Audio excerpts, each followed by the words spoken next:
Hello, Chad. How are you? What's up, Thanasis? How you doing? I'm good. I'm going to switch around our screens so that when I turn to that monitor, oh, I'm on your other side.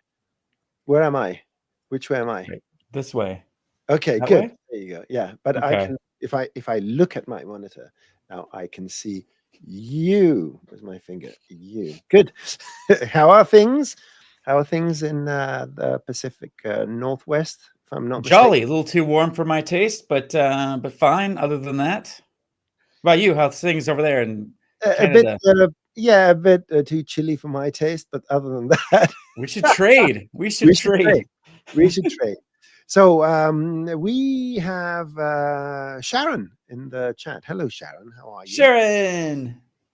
And yeah, hopefully we're going to have more guests today on our stream, which is the third and last installment of our retro wave or synth wave or all those waves which are reminiscent of the 80s and 90s and sci-fi and music. And this style combines it's very close to my heart, and because I was a teenager back then, or a young adult, I guess I'm that old. And yeah, it's I've got fond memories of that time. So yeah, today, for anyone that doesn't know, Chad is going to show us some very interesting stuff, predominantly in the 2D world, because Maxon has 3D tools, but also has some magnificent 2D tools and a 2.5D, 2.65, 321D, and all that. So we have all the Ds between 2 and 4. I would assume something like that. So many Ds. And yeah, having said that, I'm going to offer the screen to Chad. And before we do that, we have this tradition now where we take a little selfie to help our very good friend, colleague, and mentor, Dr. Sassy, to Yay. populate the video. Hi, Doctor.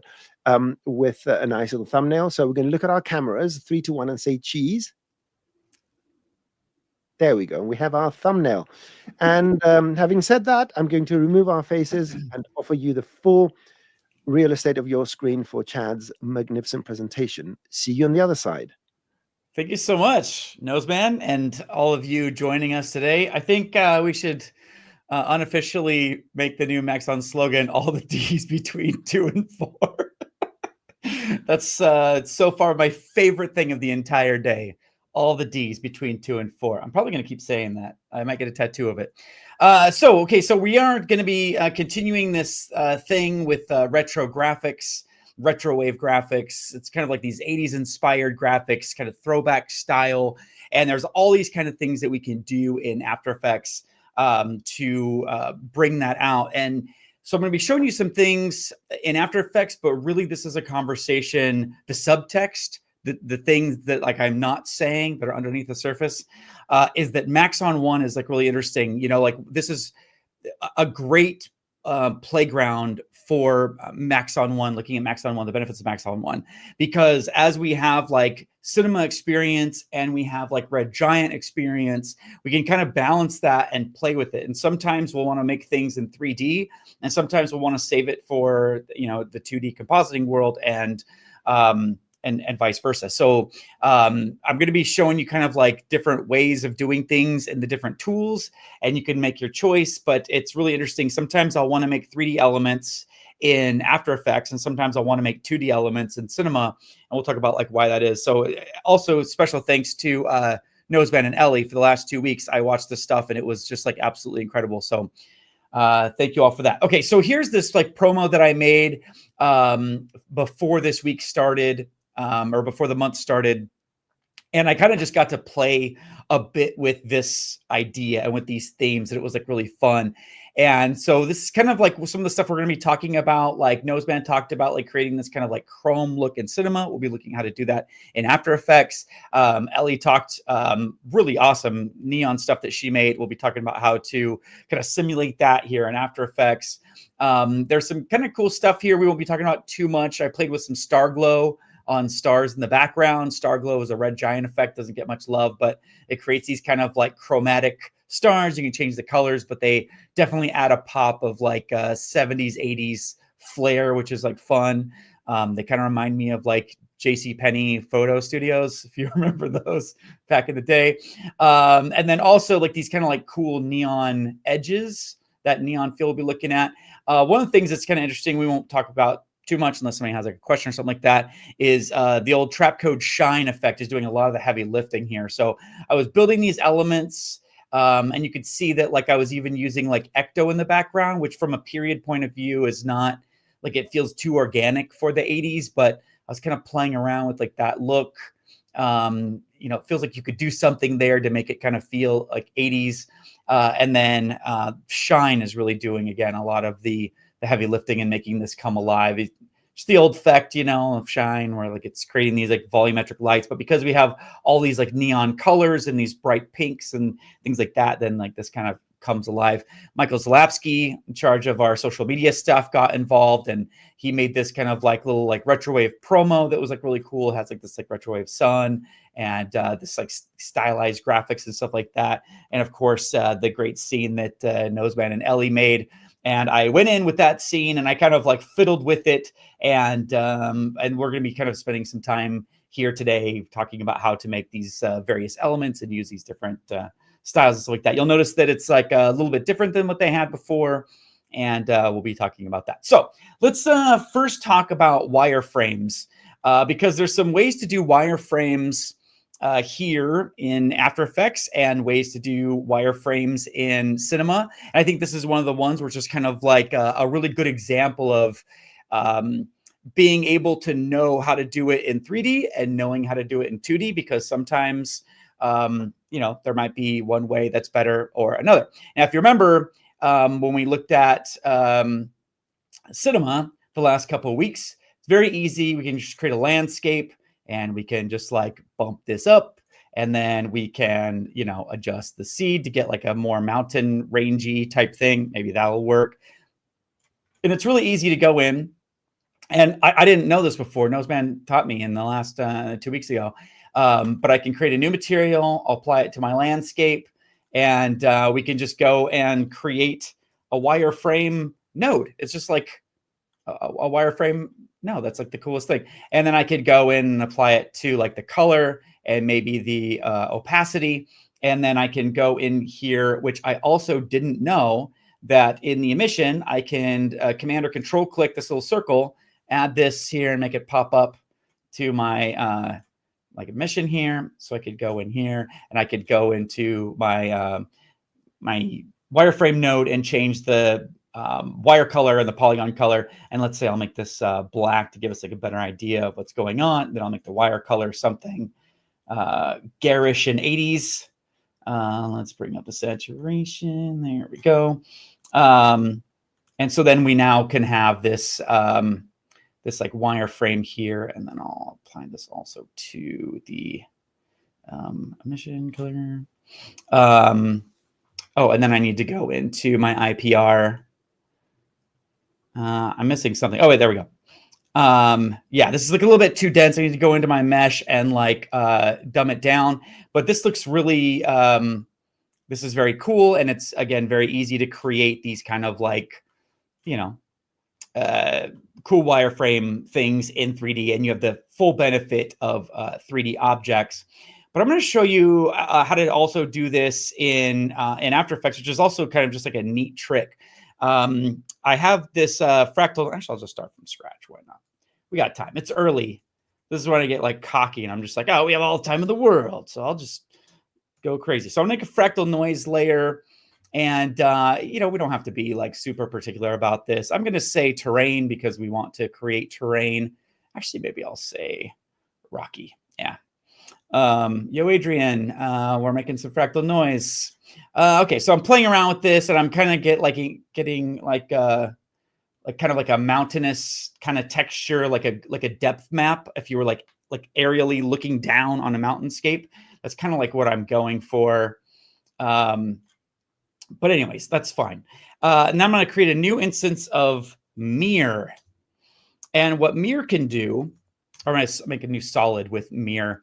And mirror is one of those tools that's just wacky. You know, when you first apply it, you're like, what even is this? I don't think I could ever use this. But as you start playing with it more, there's just so much power. It's just like a playground. It's basically just like a sheet of 3D mesh. And then we can play with it in all kinds of ways. And by default, it's really weird. There's like a weird shader on it. So it makes it kind of like satiny. It has the add blend mode. So when the wrinkles of the mesh overlap, they get like, they get brighter. So it's just kind of like, I mean, I haven't had like a glowing neon mesh need much in my career. So I'm going to take this size to XYZ individual, take this to 1920 by 1080 so it fills our screen. And for goodness sakes, let's go down to the shader area, change this from density, which is the kind of like semi-transparent satiny stuff, change this to smooth, remove the blend mode. And now you can kind of see a little bit more of what's going on here. We have this like full 3D, you know, mesh that's being displaced by an invisible fractal displacement field that we can adjust in this fractal area. But what's cool about mirror and very powerful is that I could change this, the amplitude layer. So instead of just being like a general kind of fractal noise field, I could say, get the amplitude from our fractal noise and use effects and masks, and then take down the frequency, let's say to just like 1, and then we'll take the amplitude down to 1. And then I will open up the Z range and crank the Z lift.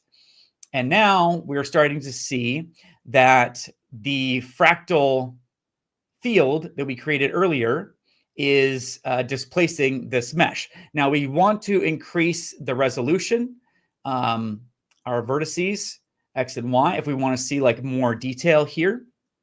Maybe I'll take the frequency down to 0.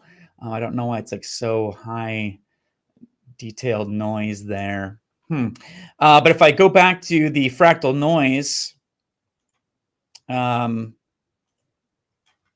here we go. If we go back to fractal noise and I start adjusting the contrast, you can see that it's actually tweaking our stuff in 3D, which is kind of cool.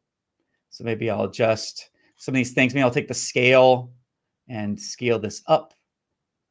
So I'm actually changing the 3D mesh, which is, you know, pretty cool. So then I could go down to, or go back to mirror and open up the shader area again. And instead of drawing a fill, well, we can draw a wireframe.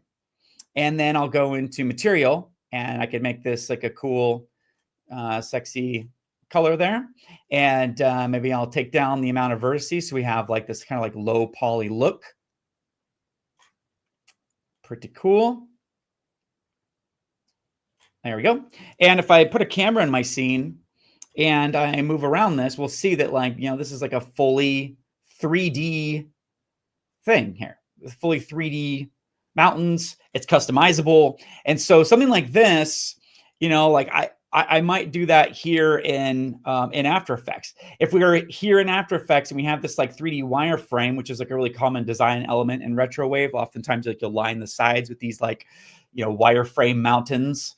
You know, we could change the tessellation from triangles to quads just like that easy. So sometimes, you know, it might, if we have the landscapes, we decide later, like, oh, we actually want like less geometry, like less vertices in Y or less in X, or actually let's bring back those triangles or whatever. Then you have all that flexibility and you're still in 3D. So, you know, there's pros and cons to doing it both ways. And so that's kind of like the theme of the day. Are there any questions about mirror and its sexiness? Because I could understand how there might be, because mirror is magical. Nothing yet. I think everyone is just mesmerized. So yeah, if anything comes up, I will interrupt you and pop it up on the screen. This is great. Okay. Oh, Cool. one thing I would like to say. Yeah. Yes. So, and because this is a bitmap, I assume that if you pre-comp it, you can use it as a mask, you can put a gradient, you can do all sorts of stuff, correct? Yes, absolutely. Yeah. Oh, we do have a question. Pixel Swag asks, and correct as well, is Mir new to AE? No, but tell us more about that. How new is it? It's not new. It's been around for a long time, like many, many years. But it's part of Red Giant. So it's one of those tools that's part of the Red Giant collection that Maxon makes. And it's not in your native After Effects. It's part of like the Red Giant collection. So a lot of the stuff that I'm going to be showing here today is it included with the Red Giant collection. So there's that. Thank you for the question, by the way. I love questions. Another thing too, Noseman, going back to your point, yes, we could pre-comp it and fiddle with it, but there's also other things here too, like with the visibility section, for example, I could change the far of this if I wanted to, like crop this, you know, and also these are animatable. If I wanted to make this like growing on, it would be kind of like cheesy in a lot of other circumstances to do that. But for Retrowave stuff, it'd be like perfect. So we could have it kind of like growing on that way. We could also add some fog. So maybe like I'll sample the black color and maybe take the fog close and then, you know, bring this down. So we can actually like kind of create gradients. And so there's actually like more fiddling. The point is there's more fiddling that we can do while we are here in Mir before even pre-comping it that, you know, for tweaking and all that kind of stuff. So yeah, the moment you opened up the visibility, I was like, oh dang, that's a lot of stuff. We do have another question. The question is from Squirrel. Squirrel. Oh yeah, it's an alternative spelling of squirrel. Okay. That's brilliant, actually. That's brilliant. I think. Right. Can we animate this scrolling? So I assume that, you know, can you make, if you animate the fractal, what's going to happen? Oh, let's yes. Brilliant question, because there's actually multiple ways to animate this. I could go and let's say I'll enable perspective offset. So this is going back to the fractal noise map that's controlling the wireframe. I could just do like offset turbulence that way. And so kind of like it keeps the wireframe where it is, but moves the mountain pattern. It like, you know, cycles the mountain pattern through it. We can adjust evolution and kind of like evolve the mountain pattern that way. And then also we can go back to Mir and then adjust offset and scroll XY. So if we want to like move this that way or use the offset here, actually offset doesn't work with this one, but we can use scroll here to move the wireframe as well. So like, I mean, this actually is moving the wireframes, but keeping like the mesh, like where it's at. So you can use a combination of those two things of adjusting offset or scroll, and then also adjusting the original map that's controlling the displacement. So great questions and comments. This is starting to be like a little conversational. I love it. Can we animate it with audio? Good question. Not directly. There's not audio. So there's also form. You could use trapcode form, and form you can animate with audio. But I don't know if there's a way to directly create a wireframe mesh that's flexible like this. You'd have to use the keyframe assistance to take your audio, convert it to keyframes, and then use it to drive properties of Mir. We can do something in Cinema 4D using a sound field with the plane effector as a deformer, but that is for another tutorial. See, that's the whole thing, though. That's the whole thing, right? I mean, it's just kind of like, do you do it in 2D or 3D?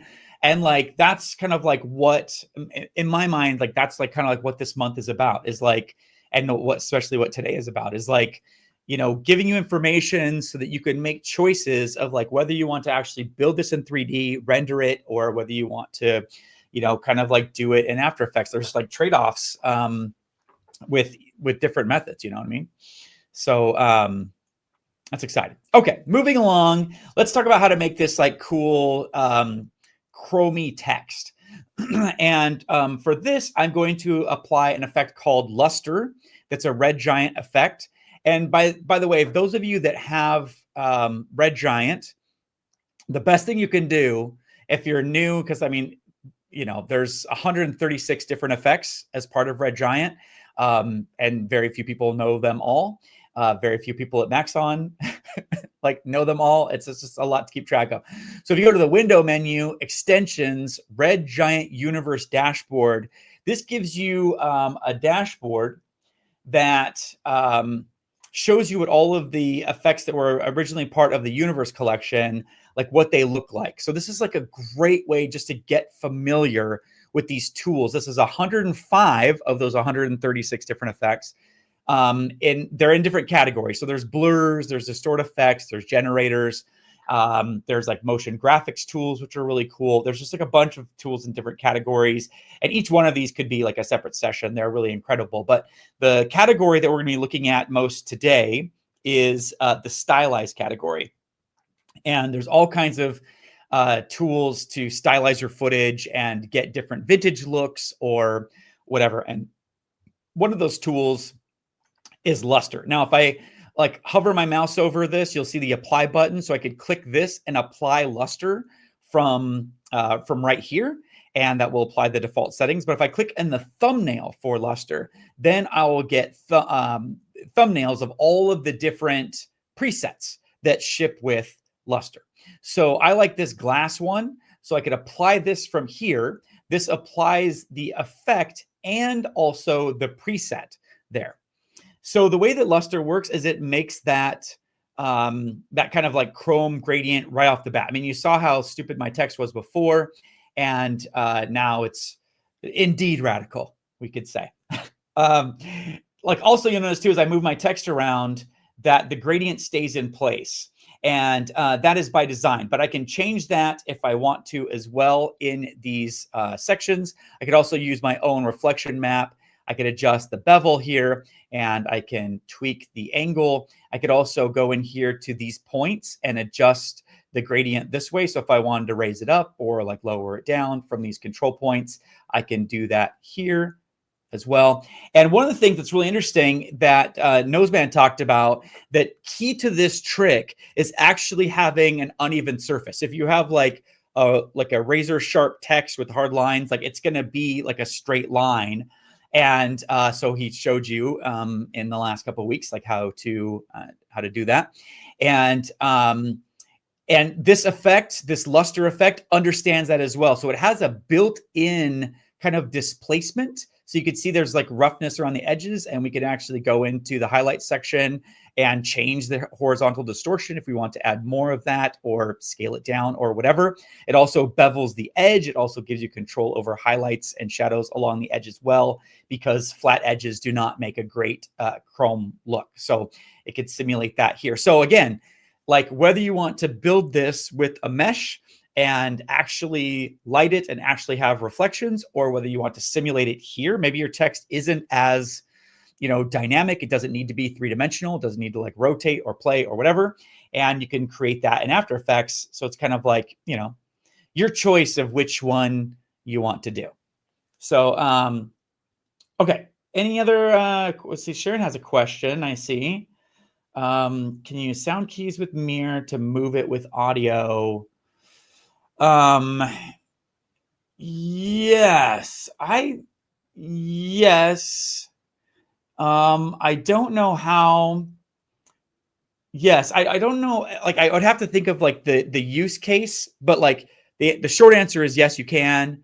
The longer answer is I'm not sure how to do that in a way that would work cool with how I'm thinking it. Because a lot of times with scrolling things, we want to like evolve the value like over time to keep it going to scroll.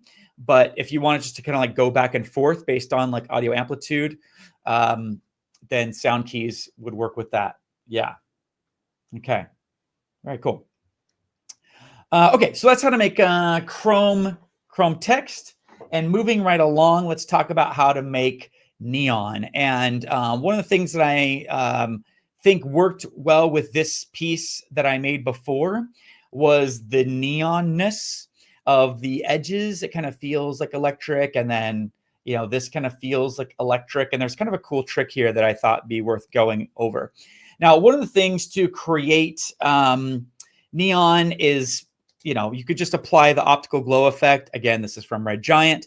You apply optical glow, and then bada boom, we have neon. We have like a cool like neon effect.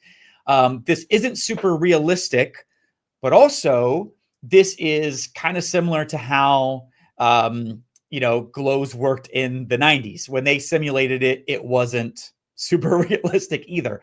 So if you wanted to get period accurate neon glow, you could just apply optical glow, and boom, there you go. It could increase the amount to have more neon or less neon or whatever. But I'm going to do this as something. I'm going to do something different here. I'm going to turn off my optical glow, and you'll notice that in my original, like we kind of have like a glowing white core.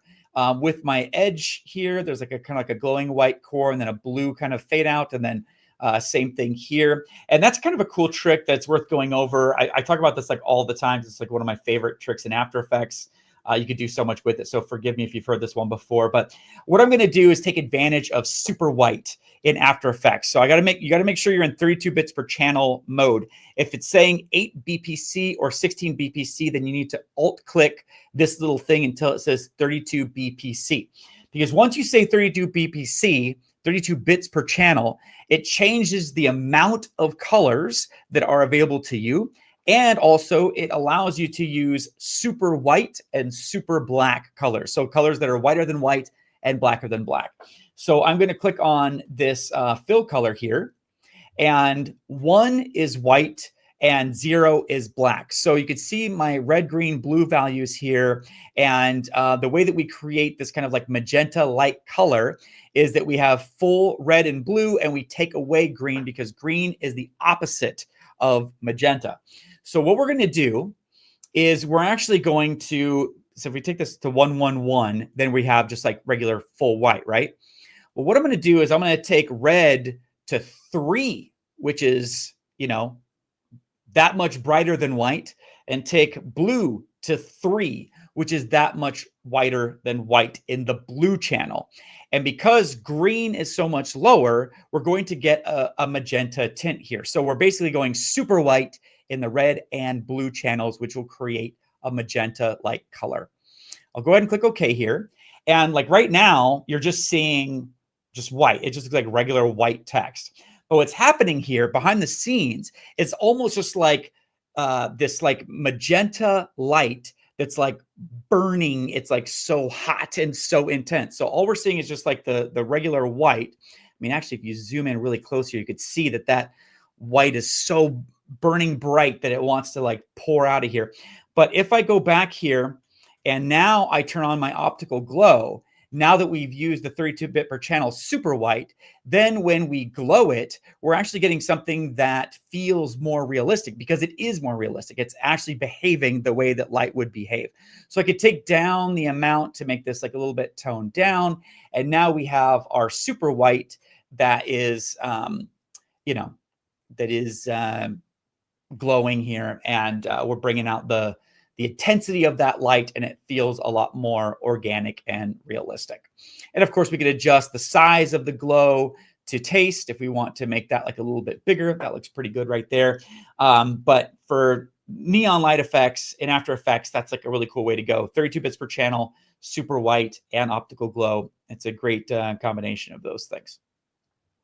Of course, you could always do the other way, just like make pink text and then throw optical glow on it, and it's like period accurate. But anyways, there's that. Okay, let's move on and talk about grids. Grids, Thanasis made a cool grid in Cinema before, And, you know, there's like a bunch of different ways to do that, obviously, because you could just create, you know, a plane and have it be like wireframe. You could use an atom array to give geometry to a wireframe if you want to do it that way. And, you know, that's great. But I want to show you a couple other ways to do it here in After Effects, and you could kind of like pick your poison, whichever one works for you. Of course, there's the grid effect. And that's actually what I use for that Retrowave graphics thing. I actually just used the grid effect because I just didn't want to put, it's one of the last things that I did. And I was just like, it looks pretty cool. I don't know. I just didn't want to put that much effort into it. I don't know why, but I just hate this like interface with the grids. And then they're always kind of like not perfectly square to me. And I have to like fiddle with it. I don't know. The grid effect it's fine. It's fine. It's also like an 8-bit per channel effect. So it's not like 32 bits per channel. So I can't make this like my neon effect that I like doing. You know, it doesn't work like that. So anyways, so that's the grid effect. That's like the clean and dirty way to do it. If you want more power, we could always go back to our good buddy mirror. So I could go, and I'll just, for the sake of time, I'll just use this uniform size to make that big like that. And then again, I could take the amplitude down to like 1, so we don't have any amplitude. And then I could go down to my shader and smooth this, and then draw a wireframe just with the default settings. So again, it's creating a plane by default, and we can, you know, take down the vertices. Maybe let's do like 10 and 10. Is that too low res? Take this from triangles to quads. And then we have this like, you know, 3-dimensional grid that we can use inside of After Effects that responds to cameras and lights and all that kind of stuff, or we could make it a emissive or do any one of a number of things to it. We can, you know, go back after the fact and adjust the size of it and the resolution, and it's very flexible. So this is like one way. If I was going to be doing any more with the grids in my graphics, I would have used this little trick in Mirror, a little hack in Mirror. And again, one of the stories underneath the stories that I'm not talking about is just like how incredibly flexible Mirror is. And a lot of these Red Giant tools like Mirror and DAO in particular form, they're so flexible if you know how to use them. If you understand like what the parameters are, it's worth learning about. And if you did want to dig more into Mirror, I created a free course on Cineversity. You don't even have to log in. You go to cineversity.com, and it's a getting started in Mirror tutorial. There's like 3 tutorials in it, little series to get you up to speed in Mirror. It's pretty fun. Okay. So here is the original content from Elly and Noseman, and I decided to play with this a little bit. I kind of wanted to just push this around, make it my own. So instead of like a vertical orientation, I decided like, you know what, I want to make this like a horizontal orientation.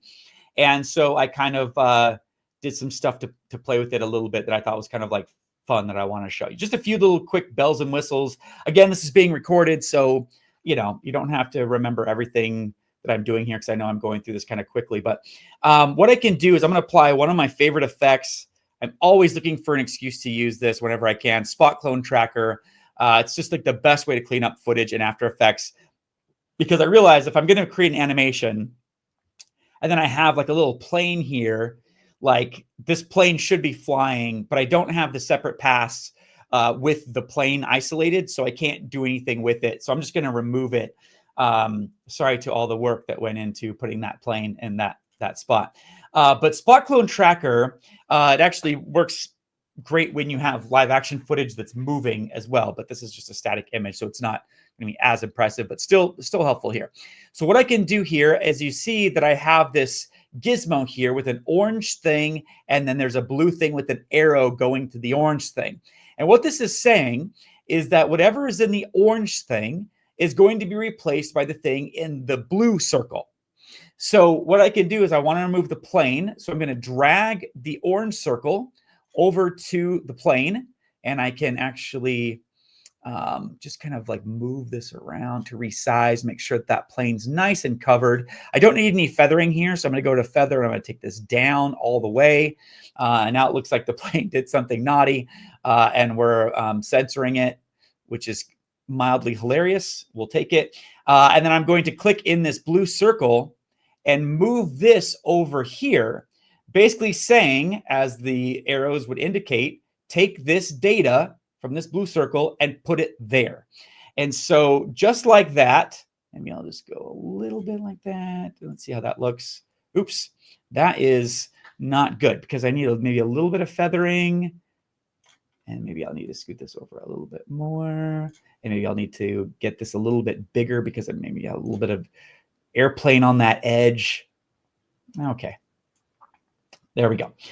So now, just like that, I can replace content, replace stuff in my footage. And there's also a built-in tracker if I wanted to track that. It's like a really incredible tool for just very quickly removing stuff. And unlike the After Effects clone stamp, which just copies and pastes, which can be helpful, this also does, a plain clone if I wanted to, or I could also do a repair where I'm blending in the textures, whatever I want to do. And so it's a great way to clean up footage, something like there's a sign that doesn't work or whatever, a person, or if you want to blur something, this is like a great tool, one of my favorites. Okay, so now I'm going to, I changed the aspect ratio. I made this like widescreen, which kind of messes things up. I'm going to need to replace the stuff at the bottom here. So I'm just going to create a mask, which I'm having a tremendous difficulty doing for some reason. There we go. So I'm going to mask. I'm going to subtract this. And now I need to fill the frame with this so I can use the reptile effect, which is actually a native effect in After Effects, one of the Psycore effects. And I can expand this to the right. And I can expand this to the left. And so it's going to copy those edge frames. Maybe let's blend these borders a little bit. And so that way we have this kind of like increased edge there. And then maybe I'll duplicate this again so that we go all the way to the edges. And that's not quite far enough. So we need to go a little bit further. There we go. And so now we've basically extended this and changed the aspect ratio of our scene here. And maybe I'll move this around so we're not getting as much edge stuff there. And now I want to replace it with something. This is kind of like fun. And we do have actually a little bit of time to do this. So this is going to be kind of like a fun little side detour. I wasn't sure if we'd be able to cover, but we have time, so we're going to. I'm going to make some fractal noise water. So I'm just going to call this fractal water and apply fractal noise. And let's go for something smoother. I'm going to do dynamic progressive, maybe take the complexity down to like 3. And then I'm going to go into transform and I'm going to uncheck uniform scaling. I'm going to increase the width there, scale down the height. And I want some like really cheesy, like 80s style water. I might even take the complexity down to 2. Is that ridiculous? No, it looks okay. So I'm gonna take this down. There we go. And then let's put it underneath. And we're gonna make like a, cheesy little thing here. And actually I might want to take the contrast back up because I like these peaks, these like highlights right here. It kind of makes the water feel shiny. So I'm gonna take that up like that. And then I'm going to maybe take up the brightness so we don't have like that much like contrast in the thing. There we go. Okay, so I have my cheesy 80s water and it's not great yet, but I want to show you this really cool trick. I'm going to actually, I think I can do this in an adjustment layer. I'm going to use the reflection effect. And the reflection effect is so very nifty. And I'm going to move these points over here. You can see I'm applying this even on an adjustment layer. And what it does is that it gives you this gizmo, this like T-shaped gizmo that allows you just to instantly create a reflection of anything. And again, I wanted to do this because in the original, we had this like really cool reflective floor that was made. Let me just take off all of my ridiculous adjustments here. So we have this, there we go. Oh, it's okay, darn it. Cause effects. There we go. So we have this like reflective floor and with the grid on it. And again, I wanted to show you how to take these things apart in case you wanted to, like while we're here in After Effects, these things are baked in. So I can't move the grid. I can't adjust the grid. I can't, change the reflections or like the surface imperfections or whatever, because like it's baked in and rendered. And so being able to create this in After Effects or recreate something similar in After Effects can be like really helpful, because then we could have something that's like live and alive and adjustable here in After Effects. So I kind of like the balance. I think also what's really interesting, this city, I love the way that this city turned out. I love the outline and the details on it. So this is so far back that it actually would be like a two-dimensional element. And so we could make that in After Effects, but I would prefer doing it in Cinema because you can get all these little details out. So sometimes, again, we want to make our 3D stuff in 2D and we want to make our 2D stuff in 3D, depending. And it's the flexibility that really is, it gives you more options as you're creating more creative options. Okay, so going back to my reflection here, I can change like how far this reflects. You know, maybe I want to be like a shorter kind of like reflection here. And then what's kind of cool is I can go to this displacement map, and I can change the displacement map to our fractal water. Again, we have to use effects and masks. But then as I increase horizontal displacement, you're seeing that we're actually displacing this along my fake cheesy 80s water based on the fractal noise pattern. So if I go back to my fractal water and I decide to like change the scale of the height or whatever, it's going to automatically follow suit. So it's almost like it's procedural reflectivity, because it's based on whatever layer I choose as the map, which is pretty cool. So I could go back here and, you know, blend this if I wanted to like overlay this over my footage. And then maybe with the fractal water, we'll apply like a simple like tint effect, and then, you know, tint this, maybe something similar. Maybe we want like that. And then maybe we want like a bluish color there. And there you have it. So now we have like this like fake cheesy water that we've replaced. And again, if we go back to our water, like we evolve it or something like that, then our reflection is going to follow suit and dynamically just do whatever the water is doing. So kind of a fun thing to play with there. Okay, I think that's all I wanted to show you here. Now let's get to talking about stylizing effect. So we have now our fake cheesy 80s water. We have our radical text. We have our neon stuff. And let's talk about how to stylize this. I'm going to go ahead and make an adjustment layer. I'm going to call this dither. It's kind of like a little spoiler of what we're about to do. I'm going to go Window, Extensions, Red Giant Universe Dashboard. And you will find in this universe collection of effects that there are several effects that have the word dither in them. And if I go to stylize, you'll see, I believe it's like 5 here. 1, 2, 3, 4. Maybe it's just 4 here. And then another one in the generators, it's custom dither. And I actually really like this. So what I'm going to do is I'm going to apply custom dither and then talk a little bit more about what it's doing. So in the early days of computer graphics, we could not recreate, if you remember, if you were of that age, you know, we couldn't create smooth gradients. You couldn't have like photos. You had to just represent things with like basically like the way GIFs are now, like just like 256 colors or sometimes less. And so in order to kind of simulate the blending of colors, there were these patterns called dither patterns that were created. And it's surprisingly scientific. Like the number of dots, you can see here we have like, 2 rows of 1 dots, and then we have 1 row of 2 dots, actually 2 rows of 2 dots. Then we have like these like little like X patterns or whatever. And this is like really scientific. A lot of like early nerds in the computer world got behind this, and they're like, oh, I have a better like way of dithering and stuff like that, a better algorithm for like, instead of like 1 1 2 5, like I want to do 1 5 2 3, I don't know, whatever.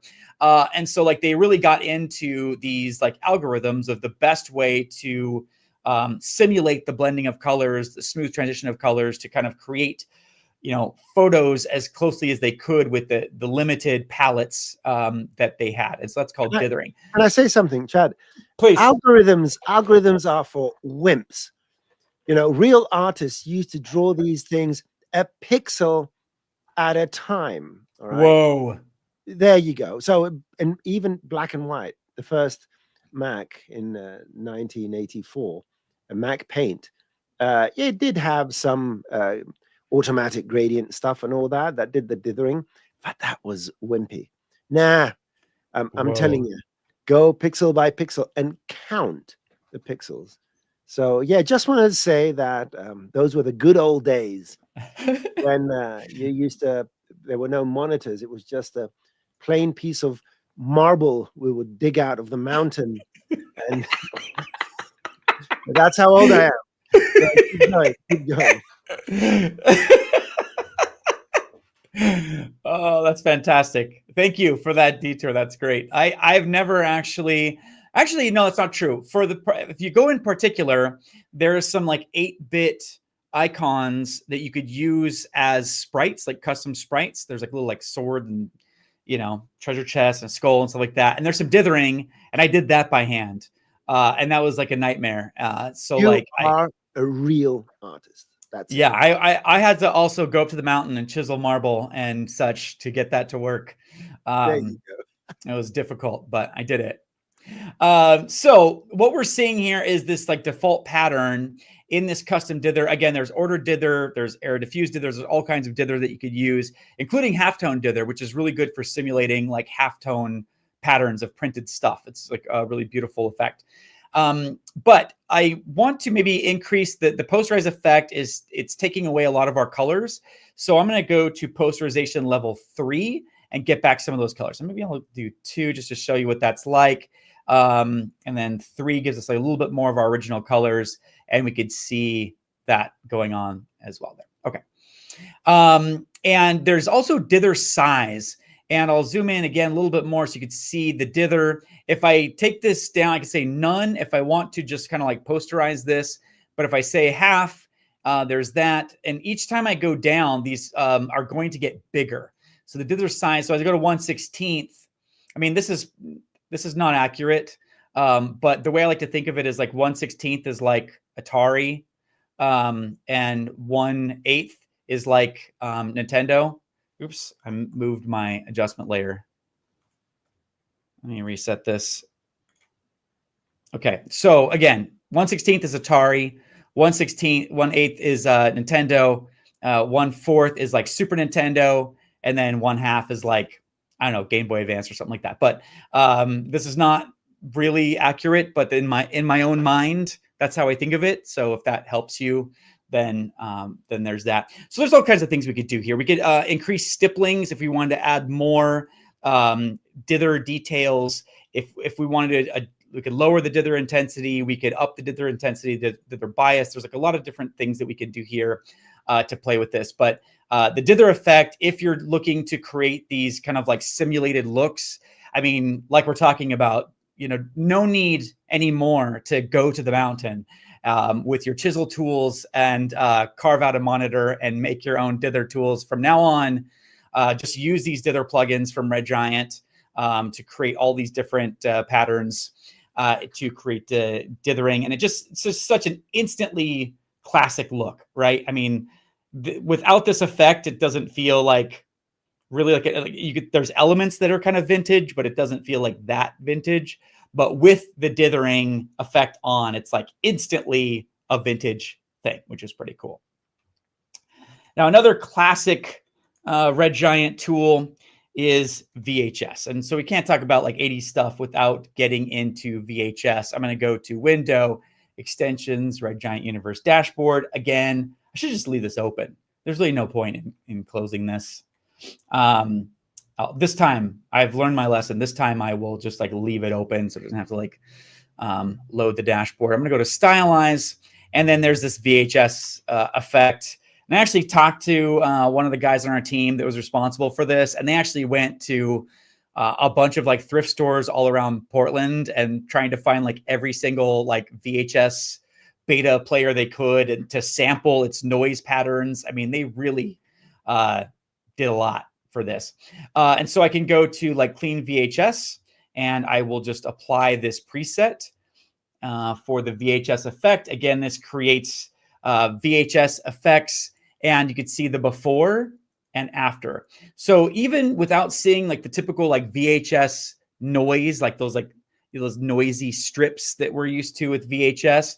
Already, one of the most important things that VHS does is that the LUT is applied. As you can see the tape style, the LUT is the VHS LUT, because it's going to take all these vibrant colors, which were not allowed on TV at the time, along with many other things, and we'll bring them into conformity with the colors of that medium with VHS. So instantly we have something that's just, looks vintage with the noise pattern. And then of course we get the little strips of these bands that we're familiar with VHS. We go into this with tape damage, and we can, increase the amount of pop line frequency. We could add tape wrinkles. Add wrinkle distortion here and percent chance. So we get these little like wobbles too. So not just the little bands of noise, but these little wobbles that would flow through the tape when there was a wrinkle in it. All these details that we're used to seeing with VHS, we can just add very quickly and easily. And in this example here, I did both. I added a little bit of VHS and some dithering as well. So you can definitely combine the two. And then also, finally, there's other effects that we can add to add stylization as well, just to be aware of, that are kind of like less common. Analog creates the look of like analog TV. So if you want to like make something look like it was on an old television, so I could say, let's say maybe cop show. So I'll apply cop show, and then we have this look. And a lot of these effects will also change the aspect ratio as a favor to you, because there was no widescreen on TV, because all of our screens look like this, 4:3. If you don't like that, you can do this, 16:9, and take that back if you want to do that, or make it square, or whatever you want. And all that is done for you automatically here in the effect. And again, we have this look from the TV. So if you want to make it look like an 80s TV show and a broadcast, not on VHS, then you could use analog instead of VHS. And there's a bunch of, adjust the scan lines and all those kind of things as well. One other final effect to look at, it's not really technically like an 80s effect, but if you wanted to create like a vintage look, AV Club, it kind of simulates this kind of like, the local access cable, ancient videotapes, the kind of noise. So apply mega fuzz just so it's clear what's happening here. And again, these details where it's just kind of like over sharpened and kind of like softened in just that exact right way. That's what AV Club does for you. So again, a variety of tools to use to stylize your footage, to bring back these like vintage things. So even if you are doing almost everything in cinema, you decide to go that direction, there's still a lot of value if you're creating stylized looks or whatever in coming back to After Effects and using the Red Giant tools in conjunction with what you did in cinema. Okay. So a bit of an interruption here. Just going to post some comments. First of all, Rodolfo in the house. What's up, Rodolfo? What's up? He's late. I said he's right on time. Cool people being late is right on time. Exactly. And what else? Oh, Rocco says we're putting in what we spent years trying to get rid of. Actually, and I posted underneath, not really, because back then we didn't have an option. What you see now was the only thing we could do. But at least now we have the option to have it purely photorealistic, indistinguishable from reality, sometimes even better than reality, or back to the other style. So it's a net gain. Yeah. I think a lot of times, like if we're shooting footage, you're like, when I'm on set and I'm shooting something, I'm trying to get the cleanest possible footage, right? I'm trying to get like the least noisy, like whatever. But then when I'm compositing, there is grain and noise and blur in the footage. And so then I'm damaging my digital stuff so that it matches. So, like there always is this kind of like push pull where like we're trying to get the technology as great as we can, but then also we have to simulate that technology. And so then we damage our footage. Anyways, yeah. And of course, Rocco was joking and I was joking. So I wasn't joking. I was dead serious. Yeah, sorry. I'm not serious. Okay, keep going. This is interesting. No, that's all I have. I just wanted to share those stylized things, but I'm happy to answer any like questions or whatever. So it's like perfect timing that you cut in there. Oh, wait. Oh, we have some date dropping here.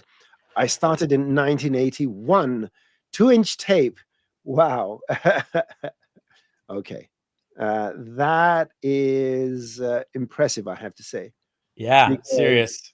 yeah, I started a bit later than that. A bit, just about half a decade. So there you go. Bow everyone to Rocco. Fantastic. One day, maybe one day you'll tell us all about your journey from the age of dinosaurs where we lived all the way up to today, because it has been what is amazing. What I find amazing is how much things have changed, and yet how much the requirements are the same. People ask for the same stuff and all that, and the technology has changed. Anyway, I can go on and on about these things. And you said you don't have anything else to show us? No, that That was was the it? collection of stuff. Yeah. Just about under an hour? Oh, come on. I know. Okay, so let me quickly do some housekeeping. And what I did here, let me get this is what I'm going to put up. I'm going to take your screen, put my screen over here. I'm going to paste the link for this page. I'm going to paste it in all three of our chats, and just use that link. Go here where it says thanks for joining our live streams, and we have some other links, including the Ask the Trainer form. And as I repeat in every of my latest shows, we're trying to find a way to improve this so we can have better communication with our users. Now, don't forget that in the Maxon events page, you'll find out what's going on all over the world, globally. So find something that is happening close to your neighborhood. Get on a train, plane, or walk there, whatever you want to do, and check it out. Maxon Training Team YouTube channel hosts all these videos after they've been presented live. So if you want to find these videos with timestamps and comments kindly provided by our friend and mentor, Dr. Sassy, please go to the Yay. Maxon Training Team YouTube channel.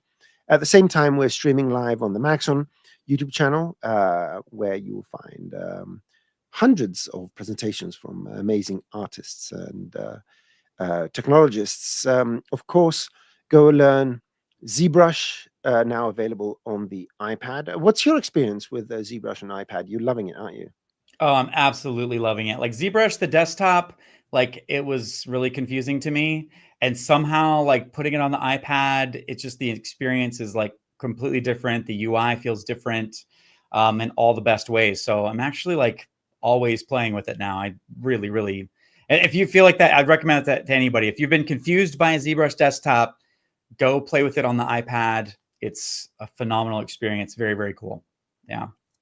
What about you? Fantastic. You play with it on the iPad at all? No, because Oh I'm man. not. I've been repeating this for years, and people don't believe me. I do not have an artistic, creative nature. I come up with novel concepts, but structural, not artistic. I can draw, but I don't know what to draw. So I just Mm. blank. I dream, and then I forget about them. So I leave this up to the artists, because ZBrush is an artist first tool. I'm more of an engineer. I like to solve technical problems. Mm. Um, Additionally, go to the Maxon Red Giant YouTube channel and check out all these amazing videos about our 2 to 4D tools. And of course, go to university. And I posted a link earlier that has I'm going to paste it again, that has Chad's um, getting started and all sorts of other beautiful tutorials. So go wherever it says Chad Perkins, the gentleman above me, and check out all of his tutorials, because they are worth it. Maybe this can be a slogan for an ad agency. You're worth it. Oh, wait. Was it Revlon or something. Yeah. Sorry. Okay. The good old days. Now we have a couple of very, very quick, 80, ATD films, 360. iPad live stream. What do you think? Will that happen?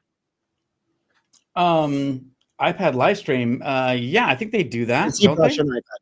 ZBrush on iPad live Yeah, stream. I think they Ian? do that. Rodolfo. Oh, Rodolfo is around. You can post a comment, but they do regularly show.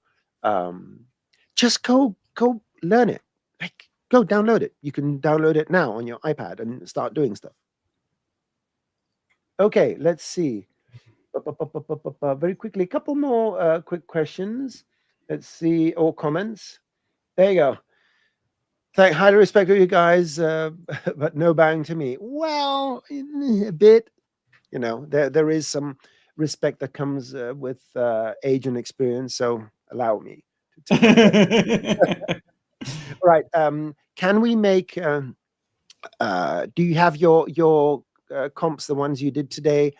Are they available in the link? If not, we'll see if we can add it. Let's let the relevant parties know. Give us a few days, and we will try and deal with this.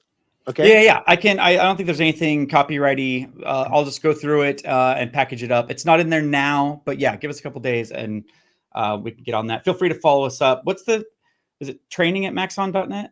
Is that the thing? Feel free to harass us at training@maxon.net if we're going to add it to the description. So check out the description in a couple of days, and we may get them done. Okay. Let Jonas know. He will be taking care of that.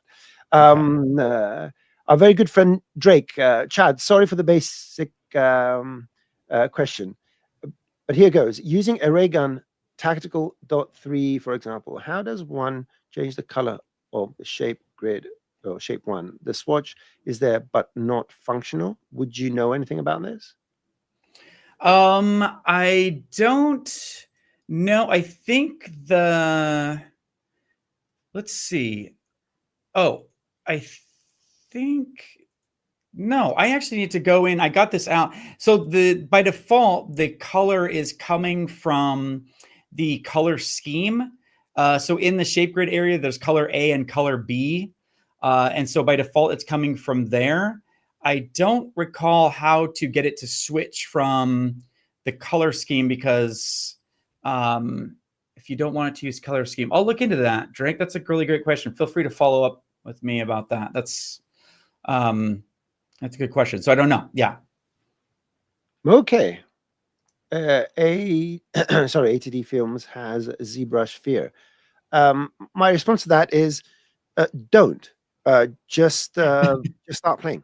That's you need to see it with a totally different perspective. Cinema 4D is a totally different thing. It's more structured.